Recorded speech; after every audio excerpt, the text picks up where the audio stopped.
لیکن اس کے اندر یہ اس کا مقصد کہیں نہیں ہونا چاہیے کہ وہ 20-25 منٹ کی بات تھی اور اس کے بعد وہ ختم ہو گئی اور اس کے آگے اس کا کوئی لینا دینا نہیں. اس کو جو ہے اس سے آگے سمجھنا ضروری ہے کہ کیسے ہم نے اس پہ ایکٹ کرنا ہے اپنی نارمل زندگیوں کے اندر بھی. ٹھیک ہے, یہ بات سمجھ آ رہی ہے سب کو؟ اس بات کو ذہن نشین رکھتے ہوئے اب ہم یہ چھوٹی چھوٹی کچھ نظمیں ہیں ان کو اب ہم پڑھیں گے. آج ہم نے ایک ہی بالکل چھوٹی سی, اور یہ 5 اشعار ہیں, ان کی جلدی سے آپ کے سامنے جو ہے وہ میں ایک ٹرانسلیٹریشن رکھتا ہوں, اور اس کے بعد اگر آپ کے کوئی سوال بھی ہوں گے, کامنٹس ہوں گے, وہ لیں گے, پھر انشاءاللہ جو ہے وہ محفل برخاست کریں. اس نظم کا نام ہے, نظم بھی نہیں بلکہ اس غزل کا نام ہے جاوید کے نام. جاوید کوئی بتا سکتے ہیں کون تھے؟ کیا تھے؟ اونچا بولیے نا. ٹھیک ہے, شکریہ. علامہ کے بیٹے تھے, ٹھیک ہے, جن کی کچھ سال پہلے ہی رحلت ہوئی ہے. وہ بھی آگے وکیل بن گئے, وکیل بن کے پی ایچ ڈی کر کے ڈاکٹر بن گئے, پھر بعد میں وہ جج بن گئے پاکستان کے ہائی کورٹ کے, اور ریٹائر ہوئے. ان کی جو مسز ہیں وہ بھی ایک جج ریٹائر ہوئی, اور ابھی کچھ عرصہ پہلے ان کی ڈیتھ ہوئی ہے. جسٹس جاوید اقبال ان کا نام تھا. جاوید سے علامہ بہت پیار کرتے تھے. جاوید کے لیے انہوں نے بہت ساری نظمیں لکھی ہیں. ایک تو کتاب کا نام ہی جاوید نامہ لکھ دیا, کہ ان کی آئیڈیا کیا تھا کہ, اور اس وقت جاوید بہت چھوٹے تھے, 7 سال کے تھے میرے خیال سے, 7 سال 8 سال کے تھے جب ڈیتھ ہوئی ہے علامہ کی, تو شاید 10 سال عمر تھی یا 12 سال, اس ٹائپ کی کوئی عمر تھی. یعنی بہت کوئی ایسا شخص نہیں تھا کہ جس کو آپ کہہ سکیں کہ یار اس کو تو شاعری کی اور فلسفے کی ساری باتیں سمجھ آ رہی ہیں, لیکن ان کے نام کی گئی ہیں کافی ساری چیزیں علامہ کی طرف سے. اس کا مطلب کیا ہے؟ جب کبھی بھی آپ علامہ کی شاعری میں جاوید پڑھیں گے, یا جاوید کے نام, یا جاوید نامہ, جاوید کو نصیحت, یہ جب بات پڑھیں گے, اس کا مطلب یہ ہے کہ علامہ یوتھ سے بات کر رہے ہیں, بچوں سے بات کر رہے ہیں. صرف ایک اپنے بچے سے بات نہیں کر رہے, وہ بچوں سے بات کر رہے ہیں, کہ جو بات بھی یہ میں جن بچوں کو مخاطب کر کے کرنا چاہتا ہوں وہ میں جاوید کو کہہ دیتا ہوں. تو جاوید کو کہنے کا مطلب یہ ہے کہ میں تمام بچوں کو وہ والی بات کر رہا ہوں. یہ ایک 5 شعر ہیں, ابھی میں پڑھوں گا تو آپ سارے شاید اس میں سے بہت سارے آپ میں سے بچے آلریڈی یہ شعر جانتے ہوں گے کہ یہ کیا شعر ہے. میں یہ شعر پڑھنے سے پہلے ہی آپ کے سامنے اس کا کانٹیکسٹ رکھ دیتا ہوں. آپ کو پتا ہے علامہ اقبال ایک پولیٹیکل لیڈر بھی تھے. وہ آل انڈیا مسلم لیگ کے کیا کہتے ہیں عہدے دار بھی رہے, الیکشن بھی لڑا, اور انہوں نے 1930 میں کیا پیش کیا؟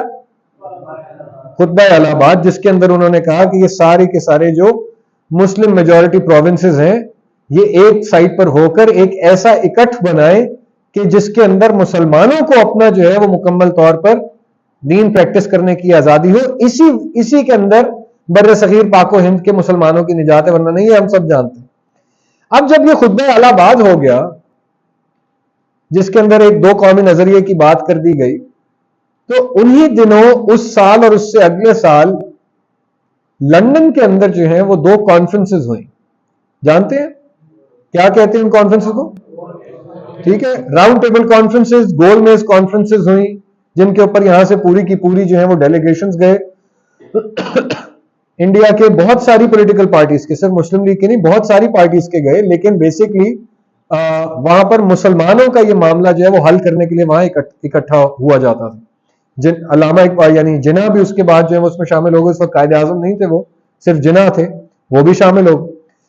1930 کے بعد جو اس سے اگلا سال ہے 1931, اس میں جب یہ گول میز کانفرنس ہوئی اور علامہ لندن میں تھے, تو جاوید پیچھے گھر پر ہی تھے, لاہور میں بچے تھے.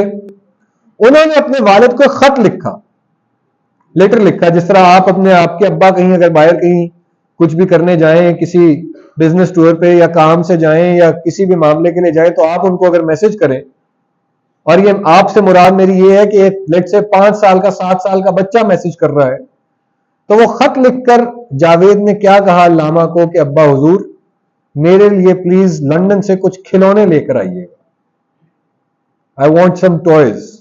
یہ خط لکھا ہے جاوید نے علامہ کو. علامہ تھے گول میز کانفرنس پہ, وہ پہلے ہی فلسفی آدمی.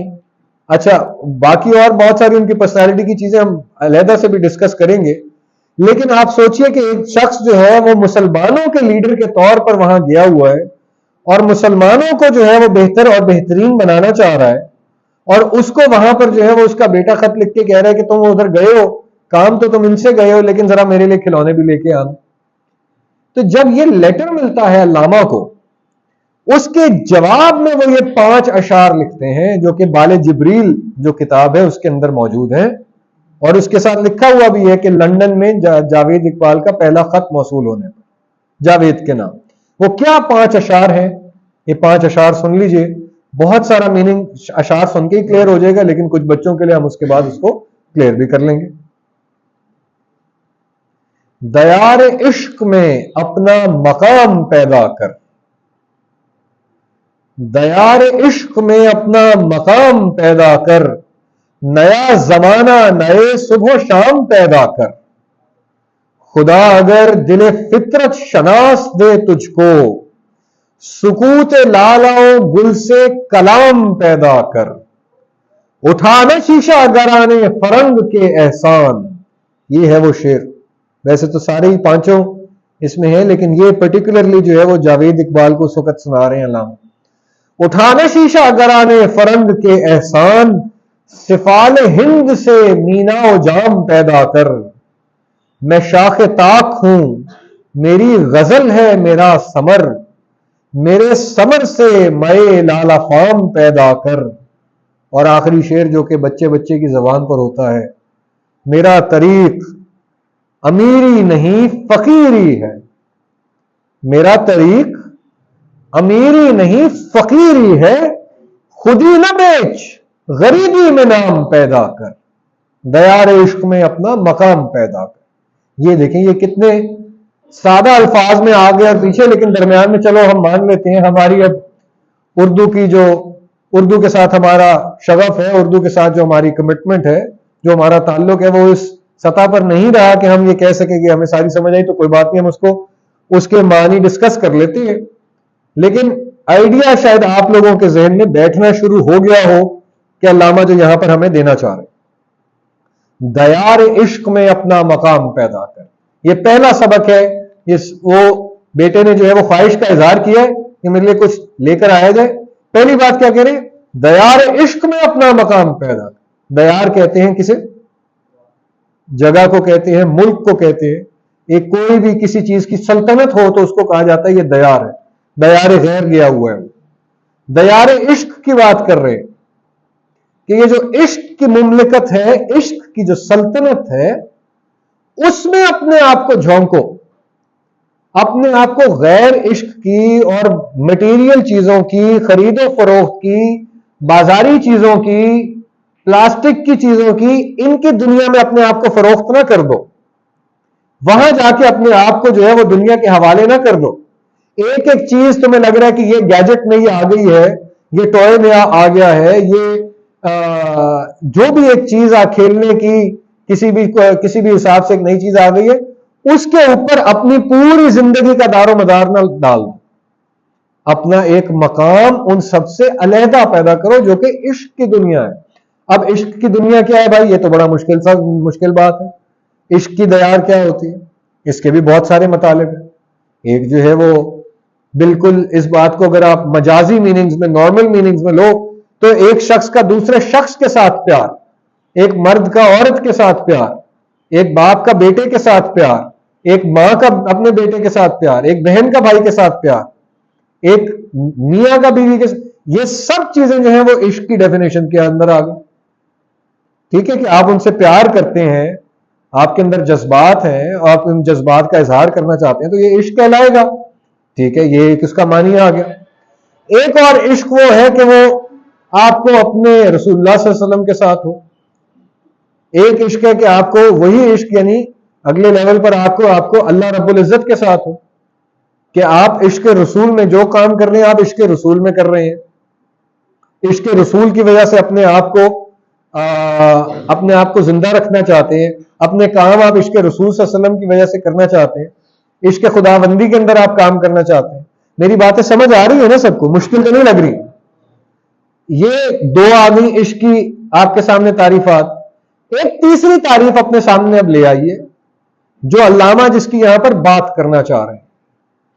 علامہ کے نزدیک عشق ہے نصب العین سے عشق. کس چیز سے عشق؟ نصب العین سے عشق. نصب العین کے انگریزی میں معنی آسان کرنے کے لیے پرپس، ہائر پرپس. نصب العین چونکہ خوبصورت لفظ ہے تو اس وجہ سے آپ کے سامنے رکھا ہے کہ زندگی کا مقصد ہونا چاہیے اور مقصد سے انسان کو عشق ہونا چاہیے، کہ ہر وقت اس مقصد کی جستجو میں لگے ہونا چاہیے. ہر وقت انسان اپنے آپ کو یاد کرواتا رہے کہ میں نے کدھر پہنچنا ہے اور میری اس کے لیے ابھی تک کیا کمٹمنٹ ہے. یہ ہے وہ عشق جس میں اپنا نام پیدا کرنا ہے. بات سمجھ آ رہی ہے سب کو؟ دیار عشق وہ ہے جہاں آپ اپنی کمٹمنٹ سے، اپنی ایکشن سے، اپنی کام کرنے کی صلاحیت سے دنیا والوں پر اس بات کا اظہار کرتے ہیں کہ آپ واقعی عاشق آدمی ہیں کہ میں نے جس چیز کے اوپر نظر رکھی ہے اس کو حاصل کیے بغیر اب میں نہیں رہوں گا. یہ ہے دیار عشق. اگین وہی سر صہیب کی زبان میں، not failure but love is a اے کرائم. تو یہ لو ایم کی جگہ ہائی ایم جو ہے وہ ہے عشق. ہائیسٹ ایم کے اندر چلنا جو ہے وہ ہے عشق. ادھر اپنے آپ کو منوانا. اور جب آپ اپنے آپ کو دیار عشق میں اپنا نام بنانا شروع کر دیتے ہیں، دیار عشق میں اپنا مقام بنانا شروع کر دیتے ہیں، تو اس سے کیا ہونا شروع ہو جاتا ہے؟ نیا زمانہ، نئے صبح شام پیدا کر. پھر زمانہ آپ کے مطابق جو ہے وہ چلنا شروع کر دیتا ہے. آپ کے ارد گرد والے آپ کے مطابق چلنا شروع کر دیتے ہیں. دنیا کی صبح و شام آپ کے مطابق ہونا شروع ہو جاتی ہے. دنیا آپ کو کمٹمنٹ دینا شروع کر دیتی ہے، چونکہ آپ کی رسپیکٹ ہونا شروع ہو جاتی ہے کہ یہ اپنے کام سے نہیں ہٹتا.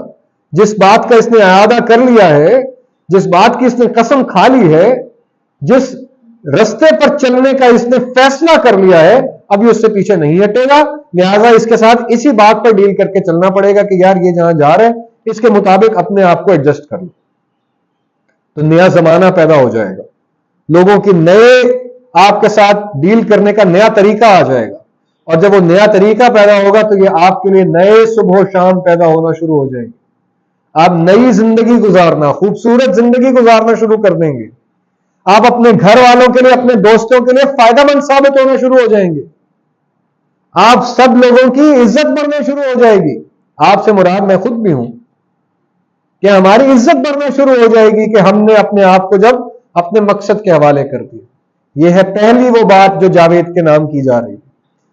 خدا اگر دل فطرت شناس دے تجھ کو، دل فطرت شناس، فطرت کسے کہتے ہیں جی؟ اور انگریزی میں کوئی لفظ دیجئے، نیچر.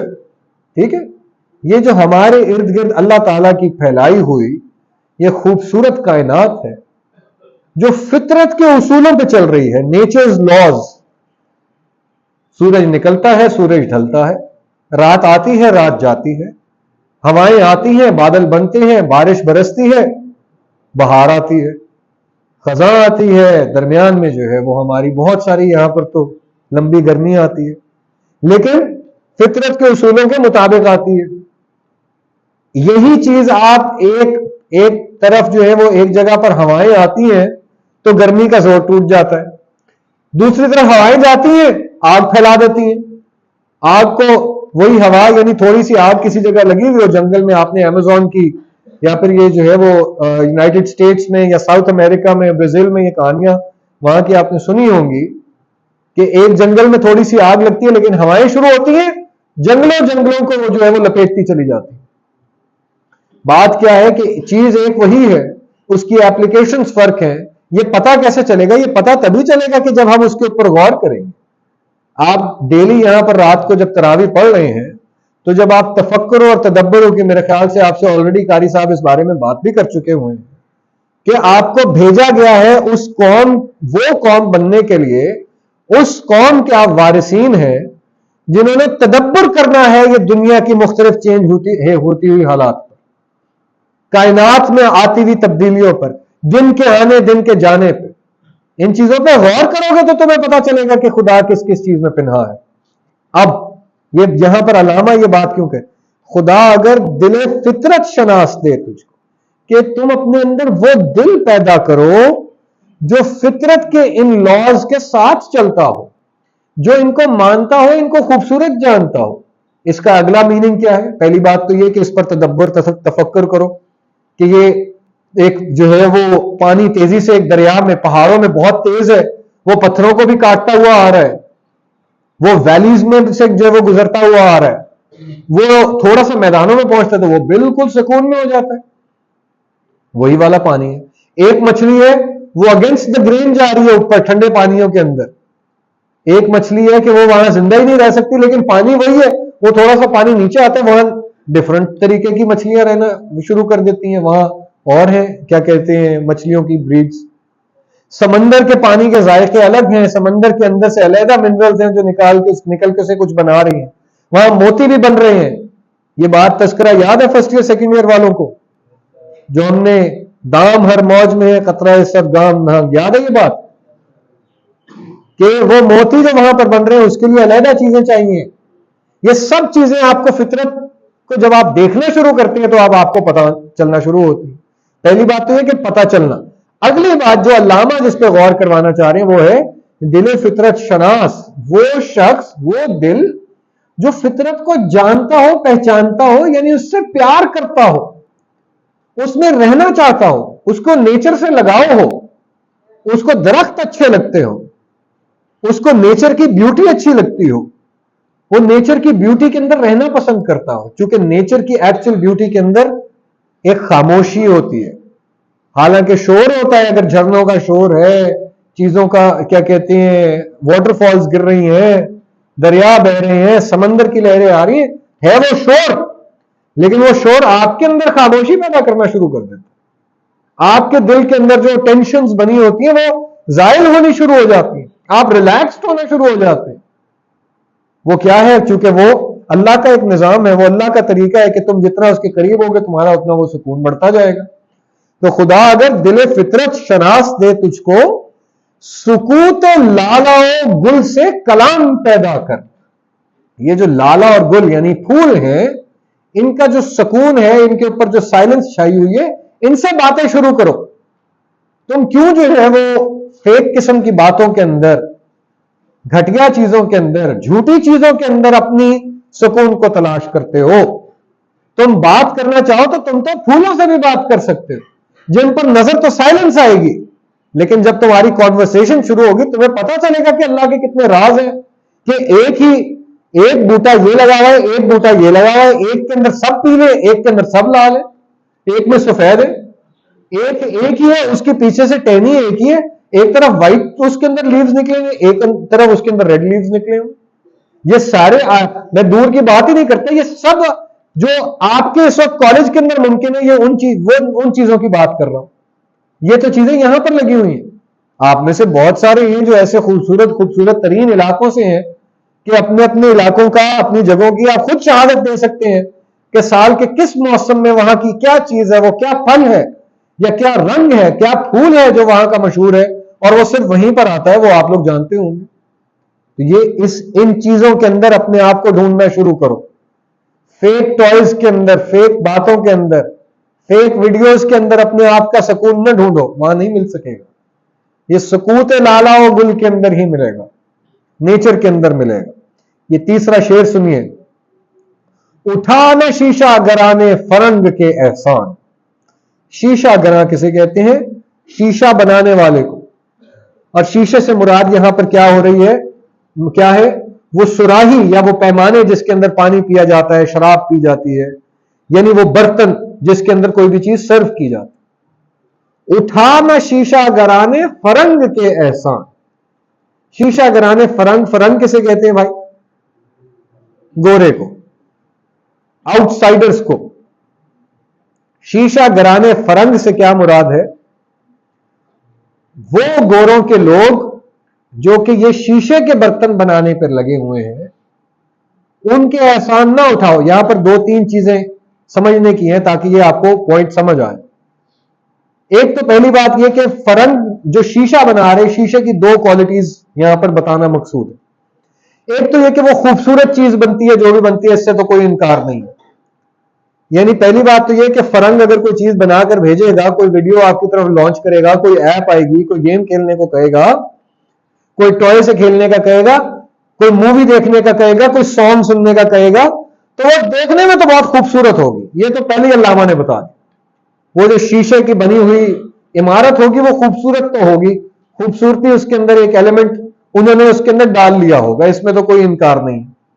دوسری لیکن اس کی بات یہ ہے کہ وہ چیز جو وہ فرنگ سے بنا کر وہ شیشہ گراں بھیجیں گے وہ ناپائیدار ہوگی، وہ ٹوٹنے والی ہوگی، اس کی ایگزسٹنس لمیٹڈ ٹائم کی ہوگی، اور یہی ان کی خوبصورتی کا بھی جو ہے آپ کو سب کو سمجھ آنا چاہیے، ان کی خوبصورتی کا بھی معاملہ یہی کہ ہم اگر ان کی موویز کو دیکھ کر یا ان کی عورتوں کی تصویروں کو دیکھ کر ان کی جو ہے وہ کسی بھی ایک چیز کو دیکھ کر ہمیں لگتا ہے کہ نہیں وہ بڑا زبردست کلچر ہے، وہاں جا کر ہم بڑے آزاد رہیں گے اور بڑا مزہ آئے گا، ہماری ساری خواہشات پوری ہو رہی ہوں گی، تو یہ یاد رکھنا کہ وہ لمیٹڈ کلچر کا نام ہے، گورے کا کلچر، ویسٹرن کلچر، وہاں کا کلچر لمیٹڈ کلچر کا نام ہے، وہ ٹوٹنے والی شیشی کا نام ہے، وہ بے سکونی کا نام ہے، چونکہ وہاں پہ بیلنس آؤٹ ہے۔ بیلنس خیر ہمارا بھی آؤٹ ہے، اس میں کوئی شک نہیں ہونا چاہیے، الحمدللہ ہم ایز اے نیشن ہم لوگ کوئی بڑے لیول پہ نہیں کھڑے ہوئے، لیکن ہم پیغام کی بات کر رہے ہیں، ایٹ لیسٹ ہمارے پاس یہ بیلنسڈ پیغام موجود ہے کہ جس پر کام شروع کریں تو بہتری آ سکتی ہے۔ وہاں کا معاشرہ لیکن بالکل آؤٹ آف بیلنس ہو گیا، تو ہم لوگ چونکہ ڈیلی بیسس پہ ہم ان کی ویڈیوز کے ساتھ، ان کی ایپس کے ساتھ، انہی کی بنائی ہوئی کتابوں کے ساتھ ایون انٹریکٹ کر رہے ہوتے ہیں، تو یہ سب کانشیسلی ہم لوگوں کا بیلنس بھی آؤٹ ہونے لگ جاتا ہے۔ تو یہ بات یاد رکھنے کی ضرورت ہے کہ ہم نے اپنے آپ کو سرکا نہیں دینا اس کے اندر، بالکل اپنے آپ کو اسی کے حوالے نہیں کر دینا، انہی کے پانی میں بہ نہیں جانا۔ کیا کرنا ہے؟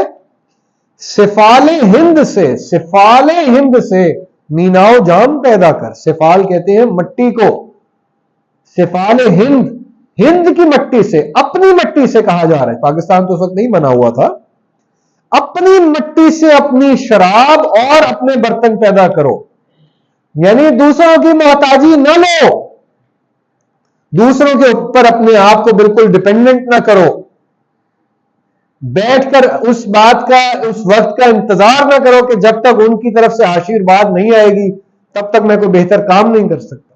جو تمہیں اویلیبل ہے، جو تمہیں دیا گیا ہے، جو تمہاری دسترس میں ہے، جو تم اپنے پیسوں کے ساتھ، بغیر کسی پیسوں کے ساتھ، ریسورسز کے ساتھ، بغیر کسی کا احسان لیے کر سکتے ہو، خوددار رہ کے کر سکتے ہو، خود مختار رہ کے کر سکتے ہو، وہ کام کرو۔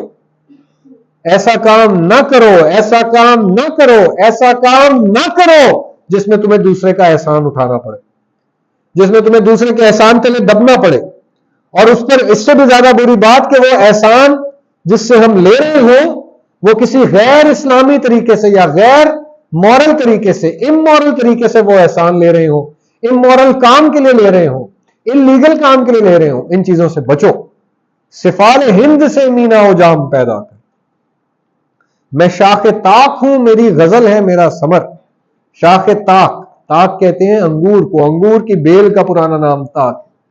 علامہ یہ اپنے بارے میں کہہ رہے ہیں، وہ بتاتے ہوئے اپنے بیٹے کو، چونکہ ساتھ ساتھ آپ کو پتا ہونا چاہیے کہ علامہ کے پاس کبھی بھی پوری زندگی اپنا کوئی گھر نہیں رہا، وہ پہلے کرائے کے گھر میں رہتے رہے، پھر اس کے بعد ایک گھر جو بنانے کے لیے پیسے آئے وہ بھی بیگم کے ساتھ مل کے انہوں نے کیے، اور جب اس کے اندر اپنے بھی کچھ پیسے ڈالے تو جو آخری گھر جس کے اندر علامہ کی ڈیتھ ہوئی تھی وہ ایکچولی انہوں نے پہلے ہی مرنے سے 5 سال پہلے میں تقریباً وہ جب بنا تو اپنے بیٹے کے نام کر دیا تھا، جاوید اقبال کے نام کر دیا تھا، ایک دن بھی اس کے مالک خود نہیں رہے تھے۔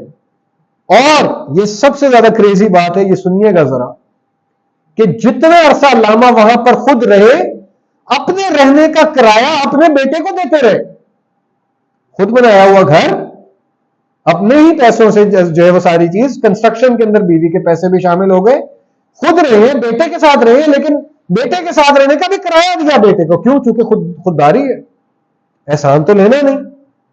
تو جب احسان نہ لینے والا انسان ہو تو وہ پھر اس طرح اتنا اصول پسند ہوتا ہے کہ وہ ایک ایک چیز کا حساب برابر کر کے چلتا ہے۔ کیا کہہ رہے ہیں؟ میں شاخ طاق ہوں، میری غزل ہے میرا ثمر. بھائی میں انگور کی شاخ ہوں، میری زندگی کا جو کل سرمایہ ہے وہ میری یہ غزلیں ہیں، میری یہ باتیں ہیں، یہ جو میں اگلی نسل کے لیے چھوڑ کے جا رہا ہوں. میرے پاس پیسے نہیں ہے کہ میں تمہاری جو ہے وہ انڈلجنسز کے اندر لگ سکوں، تمہارے لیے فلاں بھی خرید سکوں، فلاں بھی خرید سکوں. یہ میرے پاس پیغام ہی ہے تمہیں دینے کو، یہ بات کرنا چاہ رہے ہیں. لیکن وہ کرنے کا کیا خوبصورت طریقہ ہے. ایک باپ ہے نا، باپ نے اپنے بیٹے کو نہ بھی نہیں کرنی، لیکن ہاں کرنے کے لیے بھی اس کو جو ہے وہ رستے میں کیا کیا خوبصورت باتیں کر دی ہیں کہ وہ ساری چیزیں اس کے لیے سوچنے کا وہ کر دی ہیں. اور کیا میں جو چیز چھوڑ کے جا رہا ہوں اس سے کیا تم نے کیا حاصل کرنا ہے؟ صحیح سیدھا سوال ہے نا کہ آپ کی غزلیں تو ان کا میں کیا کروں. جاوید سیدھا یہ بات کہے گا کہ غزلیں تو آپ نے لکھ لیا، میں اس کا کیا کروں. وہ کیا کہہ رہے، میری غزل ہے میرا ثمر فروٹ کو کہتے ہیں کہ کوئی بھی چیز کسی چیز سے حاصل. میں شاخ ہوں تو میرا جو پھل ہے وہ میری غزلیں ہیں. میرے ثمر سے مئے لالا فام پیدا کر. فروٹ میں نے تمہیں دے دیا، انگور تمہیں دے دیے، انگور سے شراب بنانا اب تمہارا کام ہے. چونکہ یہ صرف ایک استعارے کے طور پہ استعمال ہو رہی ہے بات کہ جو ریڈ وائن ہے وہ انگوروں سے اس طرح بنائی جاتی تھی، تو میں تمہیں سارے کے سارے انگور دے کے جا رہا ہوں، اب بناؤ شراب. یعنی اس سے کام آگے لے کے جاؤ. میں نے مسلمانوں کی تھاٹ ایک لیول پر لے آیا ہوں، اس سے آگے چلاؤ اس تھاٹ کو، اس کو اور ڈیولپ کرو، اس کے اندر اور کام کرو، اور پی ایچ ڈیز کرو، اور اس کی وجہ سے دنیا کے لیے آسانی پیدا کرو. اور یہ دیکھیے یہ کیا خوبصورت بات ہے کہ وہ 7 سال کے بچے کو کہی جا رہی ہے. کیا یہ بات سچ نہیں ہوئی؟ کیا جاوید اقبال نے واقعی بار ایٹ لا کر کے وہ بیرسٹر نہیں بنے؟ کیا اس کے بعد اب والد کے نقش قدم پر چل کر کیمبرج یونیورسٹی میں جا کے پی ایچ ڈی نہیں کی؟ کیا پاکستان کے سب سے بڑے لیڈنگ انٹلیکچوئل نہیں بن گئے؟ کیا پاکستان کے لیڈنگ وہ ہائی کورٹ کے جج نہیں بن گئے، جسٹس جس کو کہتے ہیں، اور چیف جسٹس بن گئے اس کے بعد؟ اور اس کے بعد ساری زندگی آخر دم تک جو ہے وہ علامہ کے فلسفے کو، اس کی مختلف جہتیں کہ یہ جمہوریت کے ساتھ یہ معنی ہے، سیاست کا یہ ہے، سماج میں یہ ہے، ایجوکیشن میں، تعلیم میں یہ، اسی پر کام کرتے ہیں. یعنی کتنا پیارا سبق تھا جو لندن سے دیا جا رہا تھا، ہند بھیجا جا رہا تھا، اس زمانے میں اس بچے کو دیا جا رہا تھا. لیکن کیا اس نے پلو سے باندھا ہے سبق کو کہ زندگی اپنا جو ہے وہ سبق اس نے پورا کر کے دکھایا. اور یہ آخری شعر، میرا طریق امیری نہیں فقیری ہے. اس کے اندر یہاں پہ ایک کنڈیشنل سینٹنس ہے جو آپ کو بتانا ضروری ہے. ایک تو یہ کہ واقعی غربت کو بہتر سمجھا جاتا ہے اس غربت کو جس کے اندر خودداری شامل ہو، اس غربت کو نہیں جو کہ اللہ کی طرف سے کسی پر آزمائش کے طور پر بھیجی گئی ہے. جن لوگوں کا، آپ کا اور مجھے، جن کو ہیلپ کرنے کا کہا گیا، جن کو زکوٰۃ صدقات دینے کا کہا گیا، یہ ان کی بات نہیں ہو رہی. ان کی بات ہو رہی ہے جو یہ چوز کر سکتے ہیں کہ وہ کیسا لائف سٹائل گزارے، جو یہ چوز کر سکتے ہیں کہ ان کے گھر پہ اگر 10 روپے آتے ہیں اور ان کا خرچ 2 روپے ہے تو وہ 8 روپے کن کن کاموں میں لگائیں تو وہ اللہ کے کاموں میں گنے جائیں گے. یہ ان کی بات ہو رہی ہے. وہ 8 کے 8 روپے جو ہے وہ اپنے برتنوں پر اور اپنے کپڑوں پر اور اپنے کمروں پر اور اپنی چیزوں پر نہ لگا دیں، وہ اللہ کی راہ میں خرچ کریں. یہ ہے وہ غربت جس کی بات کی جائے. تو لہٰذا سبق کیا دیا جا رہا ہے کہ ایسا کوئی عمارت تمہیں لینے کی ضرورت نہیں ہے، ایسا امیر بننے کی ضرورت نہیں ہے جس کے اندر تمہیں دوسرے کا احسان لینا پڑے. میرا طریق امیری نہیں فقیری ہے. خود ہی نہ بیچ، خود ہی نہ بیچ، خود ہی نہ بیچ. جو کام، یہ آج کا آخری اس کے اوپر یہ ہمارا لیسن ختم ہوتا ہے کہ یہ کچھ بھی کر کے جو ہے وہ کوئی ایسا کام نہ کر جانا جس سے تمہیں اپنے آپ کو، اپنی خودی کو بیچنا پڑے. پیچھے والے بچے بھی بات سن لیں جو باہر بیٹھے ہوں کہ کوئی ایسا کام نہ کرنا پڑے تمہیں جس کی وجہ سے تم اپنی خودی کو بیچو، اپنے آپ کو کسی کے پاس گروی رکھوا دو. یہ کام نہ کرنا، ایسی حرکت نہ کرنا. یہی تمہاری، اور یہ آپ کو میں بتاؤں، یہ آپ کے دین کا بھی یہی سرمایہ ہے. آپ جو رات کو تراویح پڑھ رہے ہیں، صبح کی نماز پڑھ رہے ہیں، باقی دنوں میں نماز، یہ پورے دن کا روزہ رکھ رہے ہیں، اس کا مقصد ایک ہی ہے کہ تم صرف اور صرف ایک اللہ کے غلام ہو اس کے علاوہ تم کسی کے غلام نہ بنو. معاشی غلام نہ بنو, معاشرتی غلام نہ بنو, سیاسی غلام نہ بنو, تعلیمی غلام نہ بنو, جسمانی غلام نہ بنو.